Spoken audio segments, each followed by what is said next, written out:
Hello दोस्तों, मैं गंगाधर। चाय पे एमबीबीएस में आपका स्वागत है। आज का टॉपिक है हम लोगों का यूथनेशिया। यूथनेशिया जो है 5 मार्क्स में यूनिवर्सिटी एग्जाम में पूछे जाते हैं, तो ये इम्पोर्टेंट है और एज ए डॉक्टर आपको इसका डेली लाइफ में भी बहुत ही यूज है। आपको बिल्कुल कॉन्सेंट्रेट होकर सुनना है और इसका पीडीएफ जो है मैं डिस्क्रिप्शन बॉक्स में डाल दूंगा। अगर आपने अभी तक इस चैनल को सब्सक्राइब नहीं किया है तो जल्दी से सब्सक्राइब कर ले। तो चलिए हम लोग इस वीडियो में आगे बढ़ते हैं। सबसे पहला टर्म आता है यूथनेशिया। क्या होता है? यूथनेशिया एक ग्रीक वर्ड है। इसका मतलब होता है गुड डेथ, ठीक है। और इसको हम लोग कहते हैं मर्सी किलिंग। आखिर क्यों कहते हैं मर्सी किलिंग और इसका गुड डेथ का क्या मतलब है, इसको हम लोग समझते हैं, ठीक है। अब हम लोग आगे चलते हैं कि producing in painless death in patient and suffering from hopelessly incurable और पेनफुल डिजीज। आपको दो वर्ड अच्छे से समझना है, होपलेसली इनक्यूरेबल और पेनफुल डिजीज। मतलब कि कोई भी पेशेंट को ऐसा डिजीज है जो कि आपको उसको लग रहा है कि वो कभी ठीक नहीं होगा, ठीक है, और उस डिजीज में उसको पेन बहुत ही ज्यादा हो रहा है। तो इस केस में क्या किया जाता है कि उस पेशेंट को गुड डेथ किया जाता है। गुड डेथ मतलब उस पेशेंट को डेथ किया जाता है कि मतलब मार दिया जाता है, ठीक है। तो अब इस केस को हम लोग समझते हैं कि आखिर कैसे और कब उस पेशेंट को मारा जाता है, ठीक है। चलिए अब हम लोग समझते हैं टाइप ऑफ यूथनेशिया, ठीक है। तो हम लोग जब टाइप ऑफ यूथनेशिया पढ़ेंगे उसके बाद जाके आपको ये दोनों डाउट क्लियर होगा। अभी भी आपके मन में कुछ ना कुछ डाउट होगा कि आखिर ये समझ नहीं आ रहा है। तो चलिए अब हम लोग समझते हैं टाइप ऑफ यूथनेशिया। तो दो तरह का यूथनेशिया होता है, एक है एक्टिव यूथनेशिया, एक है पैसिव यूथनेशिया, ठीक। एक्टिव का मतलब जो होता है वो क्या होता है, फोर्सली किया जाता है, आपको नाम से ही पता चल रहा होगा। और पैसिव का मतलब क्या हो गया कि अपने आप हो जाएगा, ठीक है। अब इसमें दो वर्ड है, एक्ट ऑफ ओमिशन और एक्ट ऑफ कमीशन, ठीक है। ये हो गया एक्ट ऑफ कमीशन और एक्ट ऑफ ओमिशन। तो पिछले वीडियो में भी बताया हूं कि एक्ट ऑफ कमीशन का मतलब क्या होता है। एक्ट ऑफ कमीशन का मतलब होता है कि आपके द्वारा कुछ किया जाता है, एज ए डॉक्टर आपके द्वारा कुछ किया गया है, ठीक है, उस वजह से नुकसान हो गया है उसका, ठीक है। आप पिछले वीडियो में जाके इसको अच्छे से देख सकते हैं। और एक्ट ऑफ ओमिशन का मतलब होता है कि आप कुछ ना करें उस वजह से उसका डेथ हो गया। जैसे कि बस शॉर्ट में बता देते हैं इसको। जैसे कि कोई भी एक पेशेंट है, ठीक है, ओटी में आप गए और उस पेशेंट में ओटी में आपसे कोई गलती हुआ, उस वजह से पेशेंट का डेथ हो गया, तो किस एक्ट में आएगा, एक्ट ऑफ कमीशन में, क्योंकि आपकी गलती के वजह से हुआ। और ओटी के बाद वो बाहर आता है और उसका जो है बीपी वो फाल हो जाता है, ठीक है, बीपी जो है उसका वो डाउन हो गया, बीपी डाउन होने के वजह से उसका डेथ हो गया। तो उसमें क्या हो गया, एक्ट ऑफ ओमिशन लगेगा, क्योंकि आप बीपी मेंटेन नहीं कर पाए, फेल्योर हो गए, कोई भी काम करने में आप फेल्योर हो गए, तो वो क्या हो गया, एक्ट ऑफ ओमिशन। और आपके द्वारा डायरेक्टली आप इन्वॉल्व हैं तो वो क्या हो गया, एक्ट ऑफ कमीशन, ठीक है।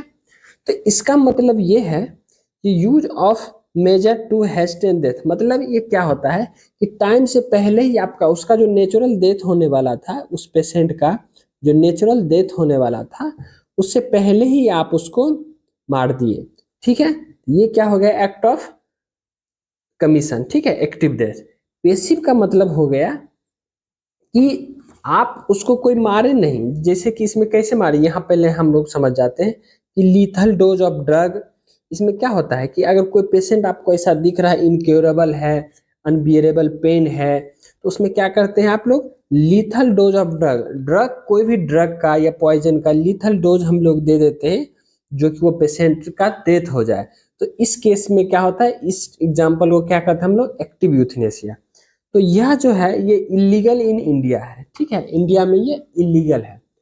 अब हम लोग बात करते हैं एक्ट ऑफ ओमिशन, मतलब विथ होल्डिंग लाइफ। मतलब इसमें क्या करते हैं कि हम लोग कोई भी ट्रीटमेंट शुरू ही नहीं करते हैं। जैसे कि आप लोग समझ सकते हैं कि नो लाइफ सपोर्ट, कोई भी पेशेंट भेंट पे है और उसका ब्रेन डेड हो चुका है, तो उस केस में आप क्या करिएगा, उसका जो लाइफ सपोर्ट है आप सिर्फ लाइफ सपोर्ट हटा देंगे, तो उस वजह से उसका डेथ हो जाएगा। आपका इसमें कोई इन्वॉल्वमेंट नहीं है।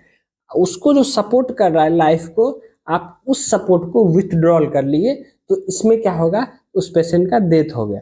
तो इस टाइप का डेथ आप लोग आसपास में सुनते होंगे कि यह पेशेंट बेड पे है, आईसीयू में है, और यह आईसीयू से जैसे ही उसको हटाया गया 5 मिनट 10 मिनट के अंदर 2 मिनट के अंदर उस आदमी का डेथ हो गया। तो यह जो डेथ होता है यह क्या हो गया, पैसिव यूथनेसिया। ठीक है, उसके बाद यह जो पैसिव यूथनेसिया है वो लीगल है इंडिया में। इंडिया में वो क्या है, लीगल। इंडिया में, मैक्सिको में और यूएस स्टेट में।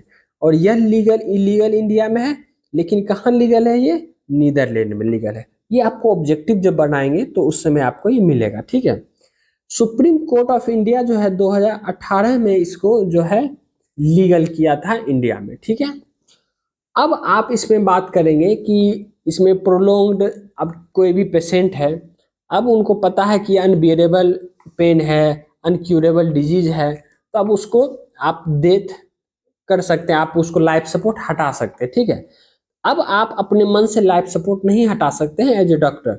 उसमें क्या होगा कि एक मेडिकल बोर्ड का रिकमेंडेशन चाहिए और हाई कोर्ट का अप्रूवल चाहिए, नहीं तो इसमें मिसयूज होने का चांस ज़्यादा रहता है। ये चीज़ आपको ध्यान रखना है।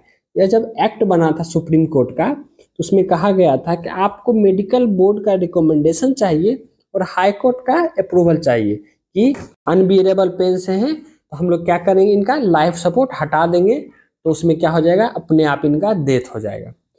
उसके बाद हम लोग based on type of consent, ठीक है, तो ये तो है था टाइप ऑफ यूथनेसिया, ये तो आपको समझ आ गया होगा।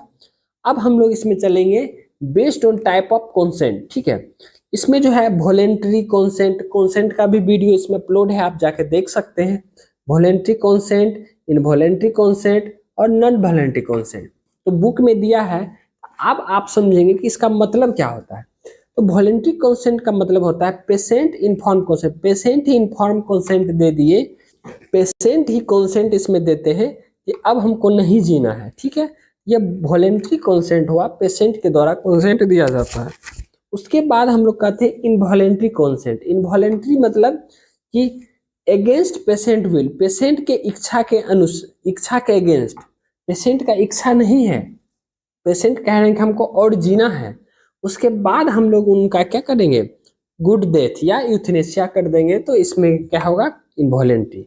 नॉन वॉलेंट्री मतलब वह कंसेंट देने लायक है ही नहीं, वो क्या है, कोमा में है, या फिर वो बच्चे हैं, उनको तो पता ही नहीं है क्या मुझे मरना है या नहीं मरना है, वो कंसेंट देने लायक है ही नहीं। उस टाइप के कंसेंट को क्या कहेंगे हम लोग, नॉन वॉलेंट्री। तो कभी कभी ये आपसे भाइबा में पूछा जाएगा कि यूथनेसिया में वॉलेंट्री, इनवॉलेंट्री और नॉन वॉलेंट्री का मतलब समझा।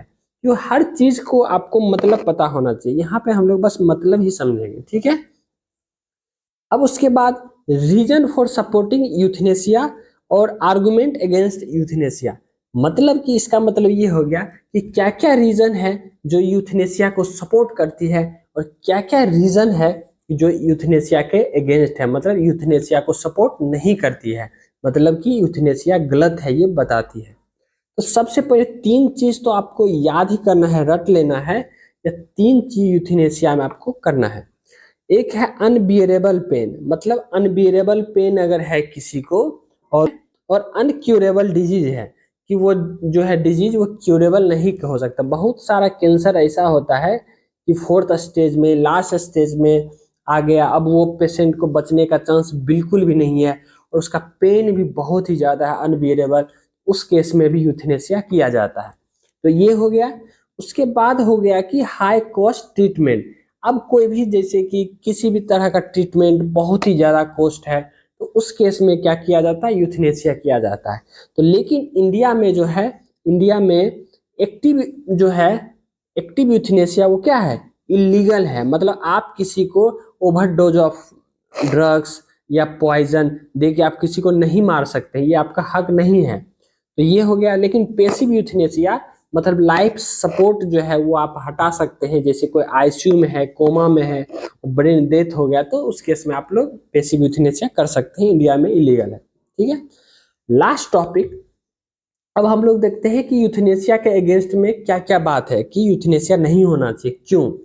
एक है वायलेट्स मेडिकल इथिक्स, आपका मेडिकल इथिक्स क्या कहता है, पेशेंट को बचाना है, लेकिन ये क्या करती है, ब्रेक करती है, क्योंकि आप लाइफ सपोर्ट हटा के पेशेंट को मार रहे हैं। ये क्या करती है, वायलेट्स मेडिकल इथिक्स। ठीक है। दूसरा बहुत इंटरेस्टिंग है, दूसरा आप ध्यान से सुनिएगा। दूसरा क्या है, अब इसका मतलब ये हुआ कि हम लोग का मेडिकल साइंस है, हो सकता है अभी आप जिस चीज को बोल रहे हैं कि अनक्यूरेबल डिजीज है, हो सकता है 1 साल बाद, 2 साल बाद, 4 साल बाद वही डिजीज क्यूरेबल हो जाए, उसका ट्रीटमेंट मिल जाए। तो फिर यह जो है यूथनेसिया, ये तो गलत हो गया। इस केस में भी ये बताती है कि यूथनेसिया गलत है। दूसरा, रिस्क ऑफ मिसयूज। इसमें क्या होगा कि मिसयूज का रिस्क बढ़ेगा, मिसयूज होने का चांस बढ़ जाएगा। Can become non voluntary. अब जिनका मन नहीं है उनको भी हम लोग क्या कर सकते हैं, नॉन वॉलेंट्री भी हो सकता है। Reduce value of human life. इसमें क्या होगा कि इसका मतलब क्या होगा कि अब कोई आदमी जो है, ये वैल्यू ऑफ ह्यूमन लाइफ खत्म हो जाएगा, ये वैल्यू ऑफ ह्यूमन लाइफ को कम करती है। ठीक है। उसके बाद है लेजिस्लेशन में प्रमोट सुसाइड। अब ये क्या करता है, ये लॉ जो बताती है सुसाइड को प्रमोट करती है। अब एक फोटो में देख सकते हैं किसी का लाइफ चल रहा है, अब आप क्या कर सकते हैं, उस लाइफ को काट दे रहे हैं। इसमें क्या हो रहा है कि आईवी सेट में ओवरडोज आप दे रहे हैं, ओवरडोज ऑफ ड्रग दे रहे हैं, या पॉइजन दे के आदमी का डेथ करवा दे रहे हैं। ठीक है। ये आप बताइए ये किस टाइप का यूथनेसिया है, आप जल्दी बताइए साथ साथ। इस टाइप की यूथनेसिया ही है, ड्रग को ओवरडोज दे के कर देना, तो ये है एक्टिव। ठीक है। अब आप ये बताइए कि ये लाइफ सपोर्ट था, वो वेंट पे था, लाइफ सपोर्ट को हम लोग हटा दिए, ये किस टाइप का यूथनेसिया है, तो पैसिव यूथनेसिया। ठीक है। चलिए इस वीडियो को हम लोग यहीं समाप्त करते हैं। Thank you.